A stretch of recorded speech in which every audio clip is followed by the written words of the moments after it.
I need you to hate so I can use you for your energy. This is Real Sales Talk.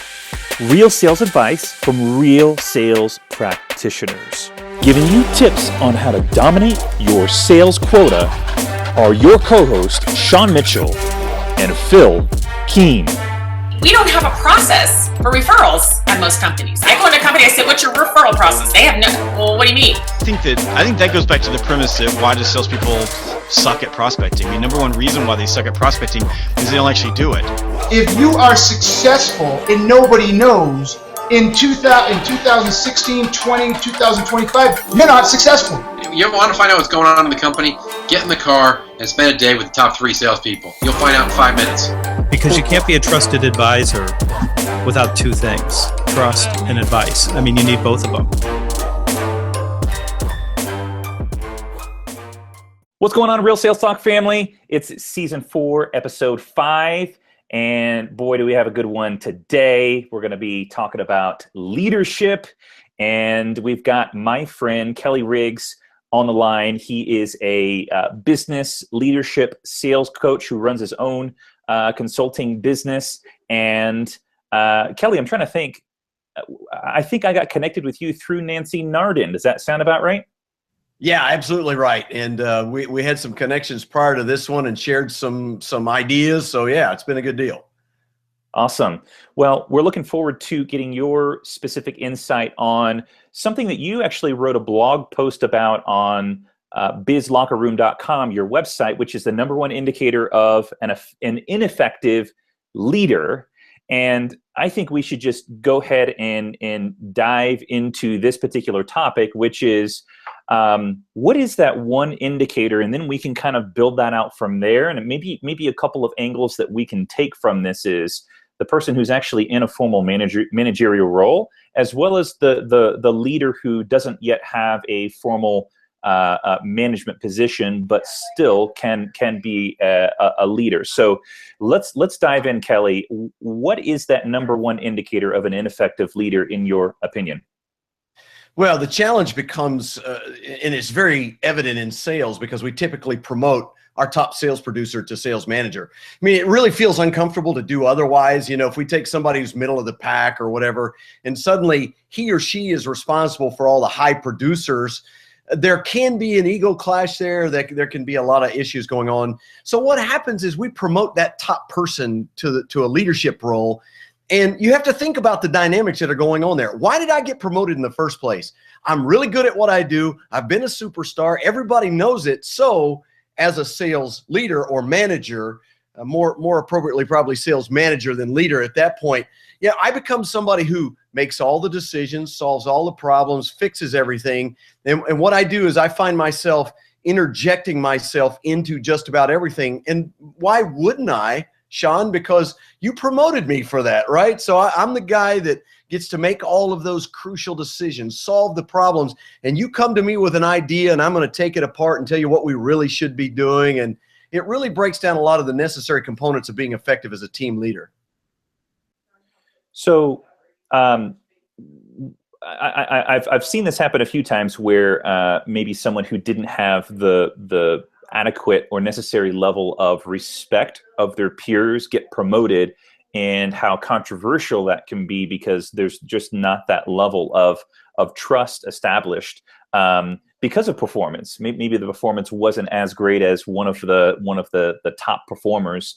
But what happens if senior leadership says, okay, we've got a great sales team, we've got some performers, some top performers, but our best performer doesn't really, I don't know if that person would really be a great leader. Does that happen? And what does that senior leadership decide if they're in that particular situation? Well, the challenge for organizations is they often make these decisions in the spur of the moment, you know, reactively, and they don't have a long-term plan for creating that succession. You know, and a lot of times it's foisted upon a company because out of the blue, someone walks in the door and says, hey, I'm giving you my notice because I'm been promoted to VP sales. And now suddenly we've got to find somebody to take his or her place. But that is a real problem when organizations don't actually plan for that eventuality. I mean, you have to believe as a company that you're going to lose key people along the way. Even if you don't, you should be prepared for it. So going back to your scenario, I will have already identified 2 or 3 key people and have been working with them and talking to them about the potential and the possibility of becoming sales leaders. And I will have evaluated them based on a lot of things. You know, many times it's a lot easier to see who should be the leader because it's the person that individuals gravitate to anyway. They're asking questions in the workplace. They want to know their opinions. And a lot of times that solitary lone wolf, high performer, that big time hunter is not that person. And that doesn't mean they're a bad person. Probably means they're great at sales, but it may mean that they may not be that effective as a sales leader. So I think that the first real problem is to begin to do that in-house assessment and say, if we lost this regional sales manager, VP sales, district manager, whatever, who would be the next natural person or potential group of people who might take that slot? And then we start making plans now and providing some integrated training and some development classes and things like that. Most organizations, especially small to medium-sized businesses, Sean, they just don't look at it with that long-range approach. Why do you think that is? Because I come from a background where training and teaching and discipleship was very high regarded, not even inside of the business realm. So I understand the value of development, professional development, sharpening the saw, and also building other people up. Why is that such an uncommon thing to find in especially small to medium-sized businesses? There we go. Well, I think the answer is really pretty simple because most companies are so busy doing their jobs, Sean, that the more developmental things, the phrase you use, sharpening the saw, those kind of quadrant 2 activities, Covey would call them, they're not really on their radar. If they are, they are always lamenting the fact that they can't get there. You know, I wrote another post called "The 4 Most Dangerous Words in a Leader's Vocabulary" is "I don't have time." And that's the most common one that you hear is, well, we meant to do that, or we've had that on the books, or we've been thinking about doing that, but we just haven't had time to this point. It's not one of the drivers of immediate success today. You know, it's not helping us get a sale today or, get more numbers today or this week or this quarter. And so a lot of times those more important things fall by the way. So I think people mean well. I think they really know that they should be doing them. And in a moment of candor, they will tell you, yeah, we've pretty much dropped the ball in that regard. But God, come on, Riggs, when do we have time for that stuff? And as a leadership guy who develops leaders and sales leaders, I'm telling them that's one of the first things you have to do. If you don't create a leadership window, if you don't actually create time in your schedule where you do those activities, my question is much more simple. Who's going to do it? And the answer is nobody. So, Kelly, if I am the young sales leader, my first VP role, my first director role, a manager role, depending on the size of your organization, what's the first thing that you say, go do this? I have no support from my organization. They're putting me in a role. I'm a top performer. They need me to go produce, and they need my team to go produce. What's the first thing I go do? Well, the first thing that you have to do is you have to begin to build relationships with your people. That's the critical aspect. I think a lot of new sales leaders, we typically tend to be big ego people anyway. We've been great. We've been at the top of the list. We're used to the rush that comes from closing deals. And so we want to go in and make our mark, right? We want people to really think that we're big time leaders, just like we're big time salespeople. So typically we come in and we start making things happen. We make decisions. We change things. We're going to start doing it my way because, after all, they promoted me. So, get in line. And that's really a bad way to go about leadership and establishing any credibility. We counsel leaders, listen, as much as you have the capacity to do so, and every situation is different depending on, what level of crisis there may or may not be. But as much as you're capable of, we want to go in and spend time riding with salespeople, getting to know who they are, looking at their top accounts with them, getting introduced to some of their people, asking a lot of questions like, hey, if you were going to change something, what would it be? If you were in my spot, what's the thing you would address from my perspective? And begin to find out and learn about people, because it's a lot easier to give me the benefit of the doubt if you know me, if you know a little bit about me and know, hey, I'm a real human being and I really do care about you. then I'm going to be much more amenable to some of the decisions that you make down the road. So first things first, just like in sales or anything else, let's go build some relationships and begin that understanding of who people are first before we start telling them what they need to do differently. So where do you draw that line? So I feel over time, as I've met people and met great leaders that have led me or led teams that I've led, is there's a lot of friendship there, but it also makes it difficult to say, hey, Kelly, you know what? You're not doing your job today. Where do you draw that line, and how do you separate the two and still have a good relationship?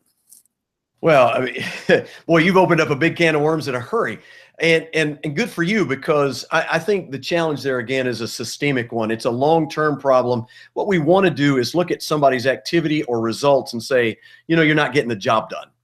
And that becomes uncomfortable. And I think it's uncomfortable because they see us formerly probably as a peer, and now suddenly you've been promoted and you feel like you should be able to tell me what to do and all those things. And I haven't earned that right. Leadership is about earning the right rather. You know, and you do that by first having the ability to influence people because they trust you. And so building trust doesn't happen overnight, nor should it be something that we spend 6 or 8 months doing, especially if we've got some performance issues, right? So what we tell people is right out of the chute, you've got to get very clear on expectations, and you have to align those expectations. So if you're struggling, if I take the job and you as a salesperson are struggling, the first thing I'm going to do is sit down and say, hey, as I look at it just on paper, it appears you're struggling a little bit, but I'm not fully aware of what's happening. You tell me what's going on. And the idea is I want to get you talking, because I'll figure out real quick, are you someone who takes accountability, or are you somebody who blames everybody else and anything else in order to absolve yourself of accountability? That's helpful for me as a salesperson, or a sales leader rather, of that salesperson, is to understand how you view your own failure.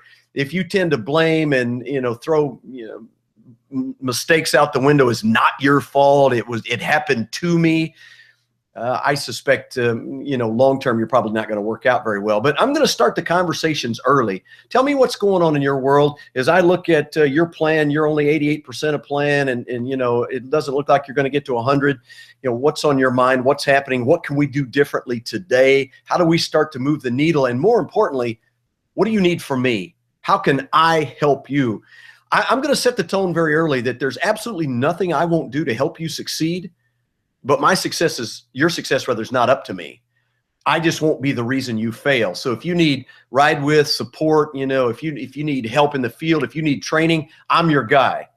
But let's not substitute that for your responsibility as an individual salesperson to be successful. And I think if you just come out and have those very calm conversations early, when the more difficult conversations come, you've already been in that process. I mean, I've advocated for 10 years now, something called a one-on-one meeting. I always met with my direct report salespeople once a week. And so these things were never a surprise, right? And I started that right away. And I would tell them day one, here's the way we're going to communicate. This is face-to-face time. It's your meeting. I'm here to hear what you have to say and where your challenges are and see how I can help you. And that tends to really go a long way in building some of that trust early on. So I think you bring up an interesting point where you start talking about where you start investing your time, and somebody might need more time of yours, and they might not be a player, they might be a B player or a C player, and they might not be working out. Where do you know where to invest your time or how to invest your time with a one-on-one? Or a lot of people go to the immediate impact. It's going to close this quarter. I want it to be this quarter. We need an immediate impact right now. I got to be a good sales leader. Where do you know to invest your time and that you're not investing in something that's going to eventually not work out anyways? Well, there's a couple of pieces and parts to this problem. The first is, let me start by telling you a quick little story. I've coached kids football for years, up until a half dozen years ago. 20 years every season I'm coaching kids. And many years ago, I inherited a team that had won one game in 2 years. Third grade, they went 0-9. Fourth grade, they went 1-8. And so fifth grade, I knew the people there, and they said, hey, would you come and take over that head coaching role? And I said, sure. So the first thing we did is sit down. I said, you tell me about your players. And it is amazing how the coaches there really had a lot of kids in the wrong spots. They were playing the wrong positions, and it was more about ego. I'm the coach, so my kid's going to play quarterback, or whatever the case may be. Me, because I didn't have any skin in the game, I'm just evaluating kids based on what I see on the practice field. So the first week, all I wanted to do was really look at the kids and see where their strengths lie. We started moving people around and putting them where they could do the best job. Long story short, we wound up 7-2 that first year with essentially the same talent. Now, I say that not to pat myself on the back. I just think it was one of those situations where you look at the tools you have and you begin to see, are they really good or are they really not good? So the first thing I'm going to do is make my own assessments about whether someone's an A, B, or a C player. I've seen alleged A players who are train wrecks culturally, and they've been handed a bunch of accounts and they're really not as good as they fend themselves off to be. I've seen B- players that people just ignore them and don't coach them and train them. Turns out, they're just a little more laid back in their approach, and the sales leader is looking for Goliath instead of somebody like that. So I go in and look at those players. I really evaluate their numbers and their trends and where their penetrations are product-wise, product lines and sales, and what their customer base looks like. And then I just sit down with them and start asking questions to see if they understand it as well as I now do because of the assessments. And so that leads me to the second part of your question is, where do we spend our time? I will tell you one of the biggest mistakes that I think sales leaders make is they spend way too much time with their C-level players. You talk about increasing a C-level player's performance. They might go from here to here, whereas a B+, A- players can go from here to here or here with the same amount of invested time and effort. Now, I think it's incumbent upon everybody to try to get better at what they do, and I'm certainly going to give that C player every opportunity to succeed, but I am not going to spend an inordinate or enormous amount of time trying to develop somebody that's only going to move the needle that much. Sometimes that sounds harsh to people, but the reality is I only have a certain amount of time in the day, so why would I invest it in low return on investment activities? That's not very smart in my book. So how would you, in your opinion, assess your team? So you're a new sales leader in the role, you're VP of sales, you've got a new team. Let's say you were brought in externally to help build that team. How do you begin to assess? Is it purely on where people fall on attainment of quota? Like, are the A players the ones who are consistently exceeding quota, B players the ones who meet quota, and C players the ones who consistently fail to meet quota? Or do you have some sort of other way that you recommend someone to meet to assess your A, B, C players? That's a great question. I will tell you that my first concern from the beginning is culture. It doesn't do anything for us short term, but the long-term ramifications are incredible. When you tell people the kind of people we're going to be, the kind of environment we're going to foster, the kind of culture we're going to develop, then as we interview and hire people, we can set the expectations for how we expect them to fit into that culture. And if they don't, it makes it easier for me to move them along later, and it's not a big surprise. So the first thing I'm going to do is evaluate every individual that's there already. I am going to look at their numbers. I'm going to look at their activity levels. I'm going to look at the quality of their sales planning. And the reality is most salespeople are really terrible sales planners, and it's one of the skills that I'm going to bring to the table as a new sales leader.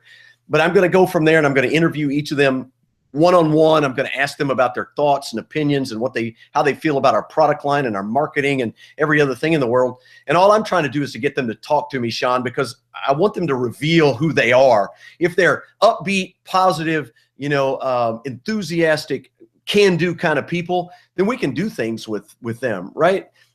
But the other side of that coin is, and I see it fairly often, is you've got one high flyer salesperson who's just killing it, but he or she is a train wreck for the culture.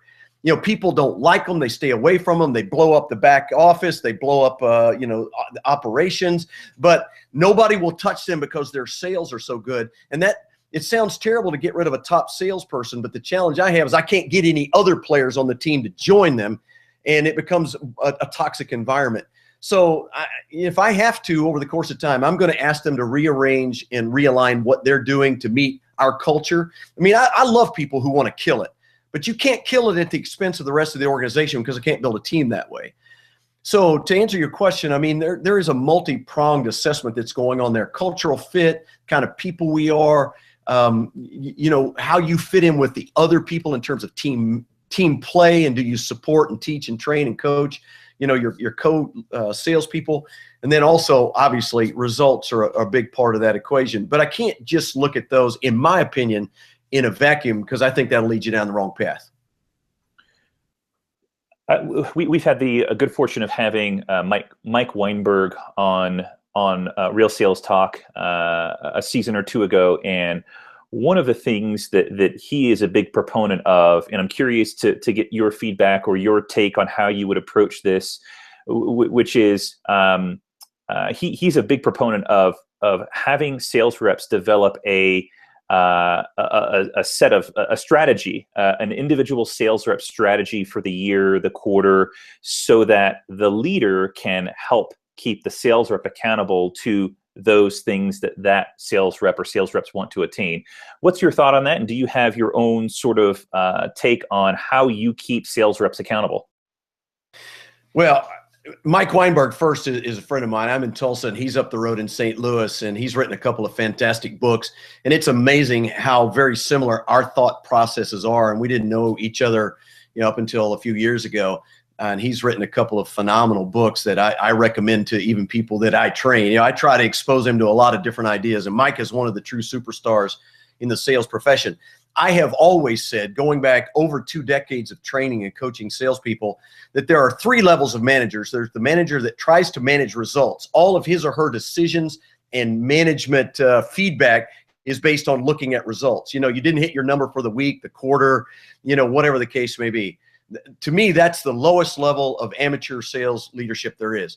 The next level is where, quite frankly, most people are when they develop a bit, and that is they really have broken down the activities that create those results. So they know the number of dials and calls and the number of demonstrations that have to be done, and they really have a good sense of all of the data and how those activities impact results, which is fine. But I think, like Mike, there's a third level, and I think that's when you actually create a detailed plan that then drives those activities that will lead me to a singular result. And I can be much more effective and much more accurate in the forecasting of where I'm going to be at the end of the year. I am very much a proponent of teaching salespeople to develop their own sales plans with my help and guidance, but I want to teach them the methodology. It's a methodology I developed over 20 years ago and have been teaching for quite a while now, because I don't want it to be me telling you what you need to do. I want you to come to my one-on-one meeting saying, I didn't get to this part, and I know it's critical because this is how it helps me achieve my plan. So that's on my plate this week. Or if they're missing things, and by the way, just as an aside, every great athlete has a coach. I don't care how great you are. There comes a point in time when you need an outside objective observer to say, hey, you're missing something, right? And you're like, wow, I used to always do that. Now I forgot.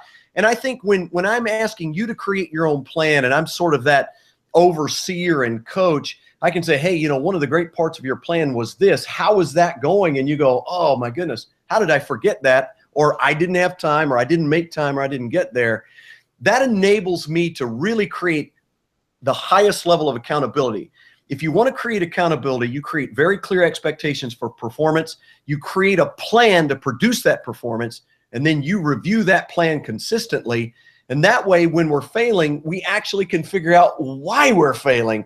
And the problem, Sean, with we know you need to make 30 calls a week is, I have no idea what level of calls those are, what the quality is, if you're calling on the right people, if you're making presentations to the wrong influencers. I have no idea. It's just a number on a page, and I think it's an ineffective way to manage. So it sounds like you have a very specific type of person you're looking for. What's your hiring profile? When you're hiring a sales team, you're looking for a sales team. This is always a question I get asked anytime I talk and do anything. Everybody wants to know, what is your hiring profile? What's it look like? Well, one of the things I learned early on is my hiring profile is not to hire people that I think are like me. When I first became a sales manager, I'm like, this is so easy. And by the way, nobody taught me how to hire, which that's another real gap in training for sales leaders, is most sales leaders go, it's real simple. I just go find people like me. The first 3 or 4 people I hired that were like me were absolutely awful. I mean, because it's too easy to get fooled and to be fooled by the bias that we have, because I like you. You're like me. You have my personality, and you were an ex-athlete, and you started off in this industry.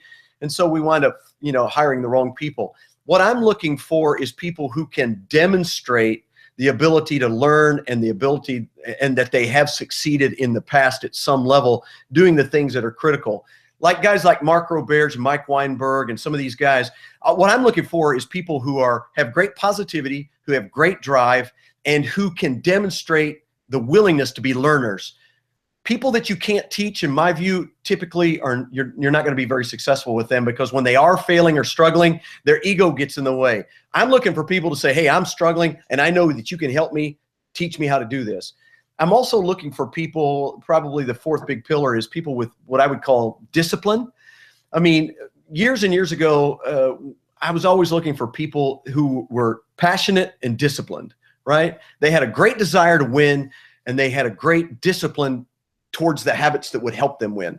Then Angela Duckworth came along and wrote a book called Grit, and she talks about passion and perseverance. I always called it desire and discipline. She called it passion and perseverance. I felt very smart when she came out with that because she's a PhD and had done all the research. That's the kind of people I'm looking for.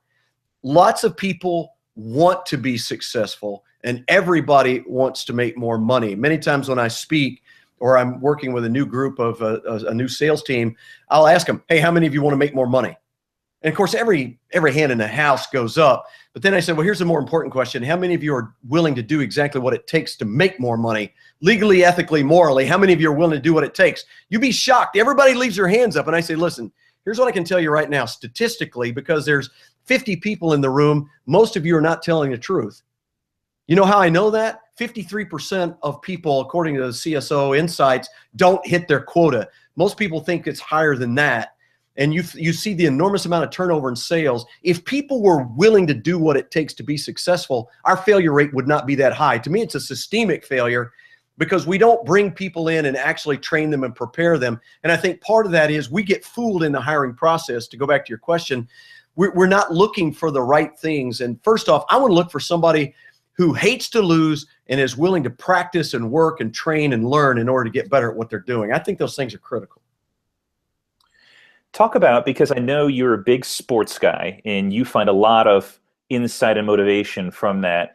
Talk about some of the things that you have learned from some of those top performing athletes that you might advise or might pull from when you were advising a sales leader in regards to development. Well, I know you knew about my sports background because my company is called the Business Locker Room, right? But yeah, clearly I'm big on the sports side. I think that business, and particularly sales, Sean, is like sports. It's a competition, right? If I win a deal, that guy lost. And if she wins the deal, I lost. I mean, you know, so I have got to play to win. I've got to compete. And frankly, to me, maybe it's just me, it feels like it's getting harder and harder to find people who want to compete. You know, they want to go to college and get a degree and come out at the age of 24 or 5 and say, hey, I've made it and you should pay me a big salary and expense account and all that jazz. I'm like, man, you haven't proven anything yet. I mean, you're like coming out of college football. You still got to prove you can play in the pros. And what I have found from big time athletes in particular is that they leave nothing to chance. They're simply unwilling to just wing it. I mean, even some guys like a Brett Favre who seem to be just fly by the seat of their pants guys, you'd be shocked at the level of preparation and attention to detail that these great athletes have. And the very, very best athletes out there are guys who are watching tape and they're learning schemes and they're practicing on the field before and after everybody else leaves. I don't think those things are an accident, because every time you see a great athlete out there, they talk about a couple of things. They talk about focus and they talk about discipline. And if you listen long enough to any successful player or coach in interviews, the one or both of those words is going to come up very quickly. And I think that's what I find is focus is really important, knowing exactly what you want to do and exactly what it's going to take to do that, and then having the discipline to practice the habits and develop the habits that will take you there. That's what big time athletes teach me. How does a leader, in that same vein, how does a leader have that focus and discipline to be the best possible VP of sales, sales manager, sales director? What are some of the things that they can do to be the absolute very best at what they do? Well, I mean, there's some really great examples out there. Let me throw out one, a guy that I have great admiration for. His name is John Spence, and I think you probably have heard of John. He wrote a fantastic book called Awesomely Simple. He's a phenomenal business coach, consultant, speaker, trainer, because he has not rested on his laurels, and he is always trying to grow and learn. As much as we talk about the salesperson having to grow and learn, the great sales leader has to continue in that vein, but they shift a lot of their focus towards leadership and basic business ideas so that they can become more capable of coaching a salesperson at a higher level. A lot of salespeople get out in the field, Sean, and I think one of the big issues that you see is they're just business ignorant. You know, I don't say that in a bad way. They just don't know a lot about the kinds of things that the people they're calling on have to go through every day. Salespeople, when I'm in the field, you know, it's 100% of what I do. I'm absolutely engulfed in what I do as a salesperson. But when I call on that buyer, I'm like that much of their day or their week. You know, they have to deal with all kinds of business issues. And I think growing in an understanding of business is really critical for sales leaders because they can train their people more effectively. I think you have to be a learner, just like a salesperson has to be a learner. If you're really going to be the very best leader that you can, and you have to get immersed in leadership education and learning how to be a better leader. But all that aside, again, I go back to something I said earlier. What most leaders say is, Kelly, when am I going to have time to do that? I've got 8 direct reports, and I've got an organization of 50, and I've got marketing that I have to liaise with, and I've got, you know, social media and social selling and I've got my SDRs on the inside, and when am I going to have time to do that? My question's simple. If you don't take the time, at what point in time does your skills and your ability begin to erode? At what point in time are you not as sharp as you need to be to lead your people to the next level? Because if you're not growing, you're going to be irrelevant soon. So whether that's you as an individual or your organization, creating what we call a leadership window, I mean, blocking out that time in your calendar and devoting it to you is absolutely essential, I think, in being the best leader that you can be. So if you think back in your career and roles that you served, is there one mentor or one person that in your mind just made it all click? And what was the one thing that they did that you still take with you today that you carry on and try to pass on to other people? Yeah, what a great question. You know, I got to tell you, I was fortunate in one sense. I have to go way back into my 20s. That I worked for a guy that actually he lived in Albuquerque, New Mexico, and I lived here in Tulsa. And he came to work with me about once a month. But every single Monday morning, we had a one-on-one call. And he would say, Kelly, this is your call. I want to make sure we're communicating and you have the opportunity to tell me what's going on in your world. But he was sneaky smart, and I figured it out later. And I branded it into something I call the one-on-one meeting, not just meeting with somebody alone, but we put a trademark on it just to say, hey, no, this is a specific kind of meeting. And the meeting was, he would always say, so tell me about last week. And so I would tell him everything I'd done, and he would ask a few follow-up questions. How did that go? And it was always bizarre because he would say, hey, you know, I remember you were going to do this, but you didn't say anything about that. Did you get around to doing that? And how'd that work out? And I'd say, oh, I forgot. And he'd say, well, let's put that in your plan this week, right? And I always wondered, how does he remember all that stuff? I guess I wasn't thinking. Clearly, he was taking notes, easy enough. But then he would ask the next sneaky question. He would say, well, tell me about your plan for this week. And I would say, okay, here's what I've got going. You know what I learned real quickly? I better have some appointments and some things that I'm telling him I'm doing, or he was really disappointed. He would just say, you know, my sense is it's going to be hard to get to where you need to go if you don't create some more activity. Well, he only had to tell me that once because I didn't want to be embarrassed and I didn't want to be called out. But here's what happens. It's really interesting. I would tell him what I'm going to do this week. And then next week, I'll tell him what I did. And he had the opportunity to compare those things. Years later, when I became a sales manager, I didn't have the first clue how to be a manager. In fact, I will tell you, you guys can both probably appreciate this. I was a top salesman in the country for 2 years in a row. They made me a district manager, and we had a very extensive training program, and it went like this. Good luck. That's all. That was it, you know? So, I mean, I had to go up and try to make it up, and that's never a good idea. So One thing I did remember was those one-on-one meetings. So I started doing one-on-ones with my 4 direct reports. And I can't tell you what an impact it had. They were communicating with me every week. Every week I had an idea of if they were succeeding or failing and could talk about it. I wasn't driving them in the ground. In fact, I would tell them, look at your meeting. I'm just going to ask a few questions and get out of the way. And he taught me that. And it's something I still use today, 3 decades later, and teach to organizations all over the country. If you want to create accountability, you have to create strong expectations and align them, and you have to review them on a regular basis. And there's nothing better than a face-to-face one-on-one meeting to make that happen. So I think you made a really interesting statement in there. Is you said you didn't want to disappoint him. Yeah. And it's really interesting to think that you had that type of relationship where you were worried about disappointing your manager, to where you were letting him down. And it's not really a question, but more of a statement. And it was just interesting. And it caught me when you said that out loud. So how do you grow that type of relationship over a decade or 5 years or even 6 months, if that's all the time you have? You know, boy, fantastic question. It was a little different for me. I was a 24-year-old kid, really lost in a lot of ways, not very highly trained, didn't have a lot of success in my back pocket yet, clearly at 24. And he brought me in, and from the beginning, through the interview process, he began to create expectations for me. I think you're going to be really good at this, and I'm going to be disappointed if you don't do as well as I think you will. And it sort of played to my insecurities a bit. Now, the interesting thing is today, a lot of times when people come into the workforce in their early or mid-20s, many times they have a lot more bluster and swagger and confidence because, you know, the college and technology and the things that you can learn through technology and on and on and on. But to answer your question, I think the way you create that is exactly what he did, even if you do or don't have the insecurities. When you're telling people, here's going to be my expectations if you go to work for us. I used to tell the guys that went to work for me, listen, first day on the job, I've already had this conversation with them through the interview process, but I would say, listen, I want to remind you why I hired you.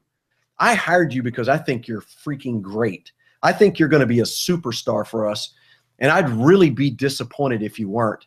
So I want you to know there's nothing I won't do to help you be successful, but I don't want to misplace the responsibility for your success. That's going to fall on you. I just want you to know anything you need from me, training, support, whatever it takes, I'm going to be there for you.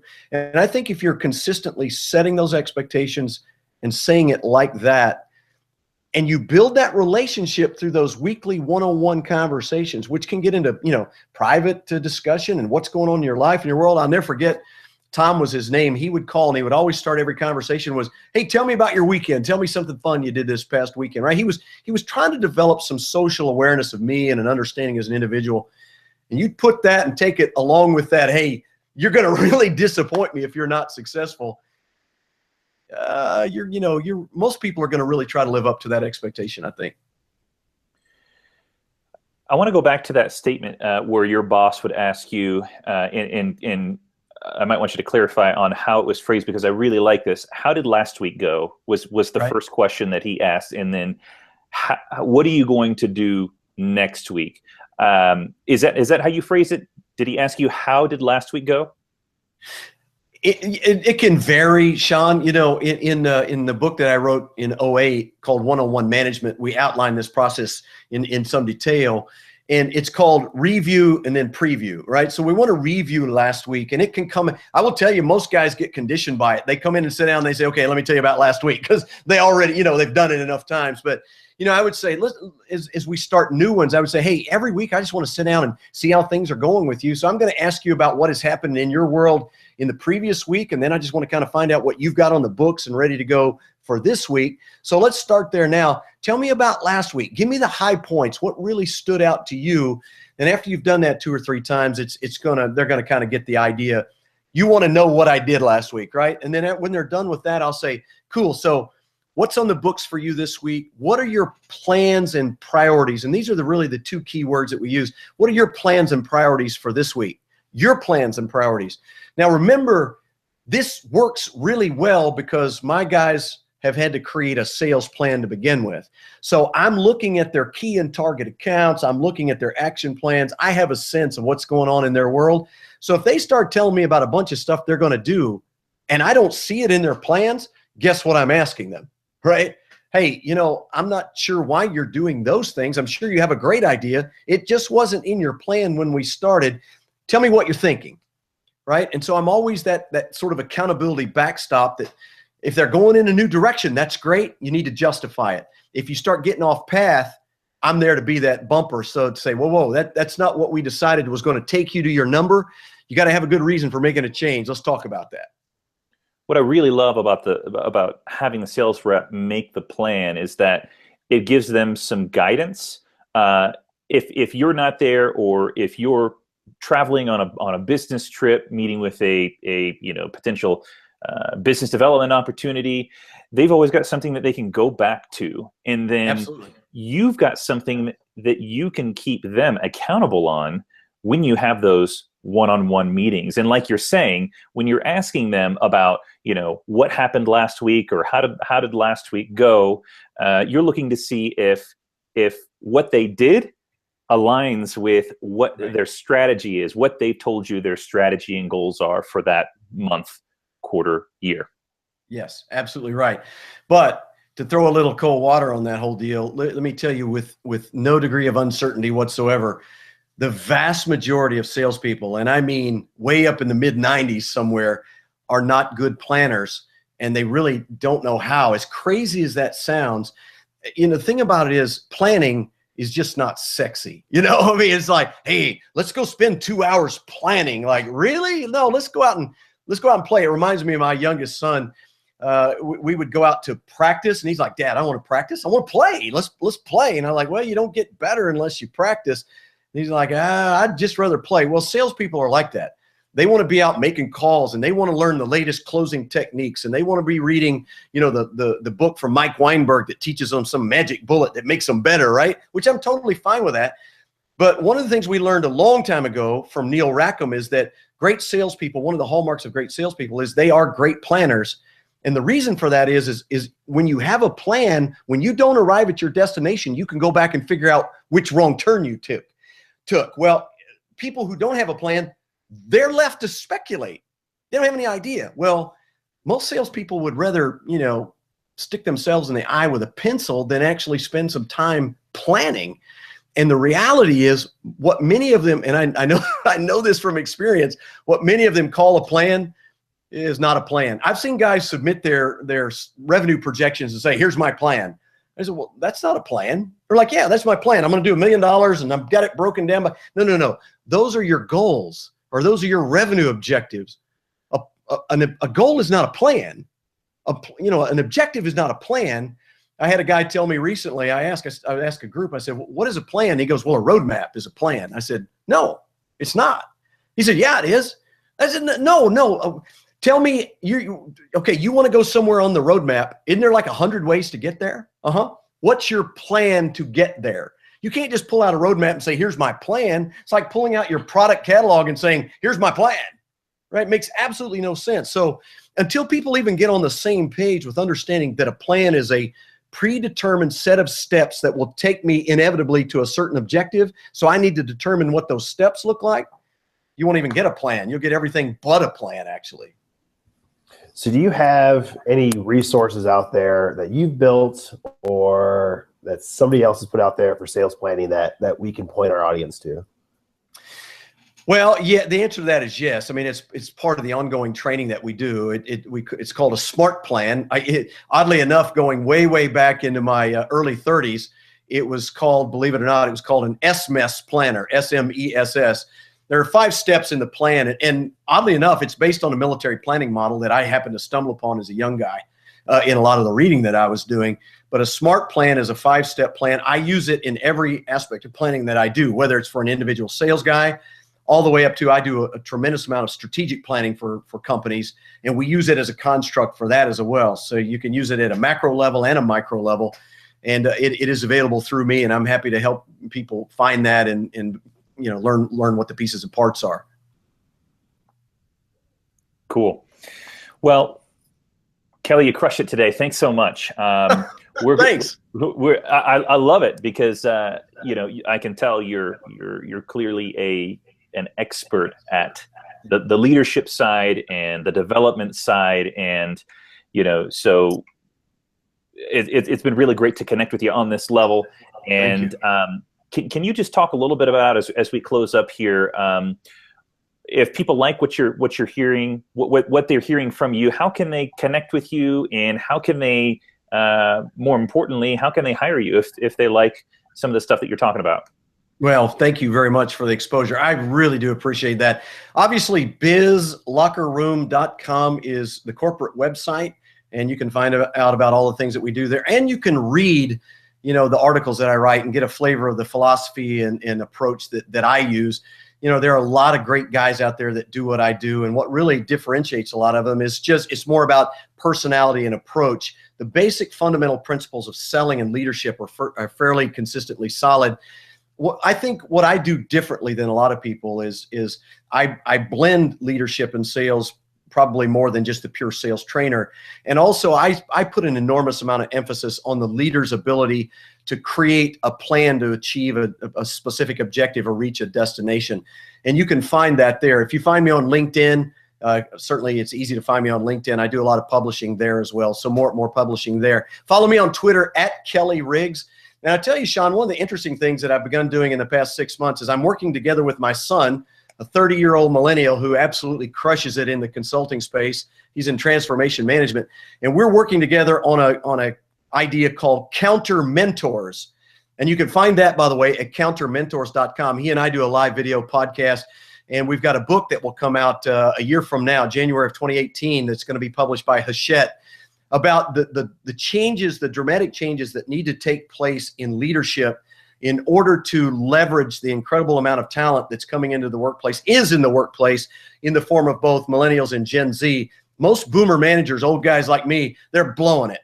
And they're forcing millennials to conform to what they're doing that's way outdated, in the sense that they don't understand technology, they don't understand community, and they don't know that leadership has changed fairly dramatically because of all of those things. And I'm having a great time with my son, Robbie. He is a spectacularly talented young man, and I'm really looking forward to that book to come out too. Awesome. Kelly, thanks again. We really appreciate you sharing your knowledge on leadership and leadership development with our Real Sales Talk audience. And for those that are listening to this, go connect with Kelly online. Go check out his website, bizlockerroom.com. And by the way, we've got a massively great lineup of guests in the month of January 2017. So get ready, because we've got a whole host. I mean, the calendar is pretty much filled up this month with some really, really great guests. So thanks again, Real Sales Talk family. We will see you on the next episode. Have a great week. Thanks a bunch.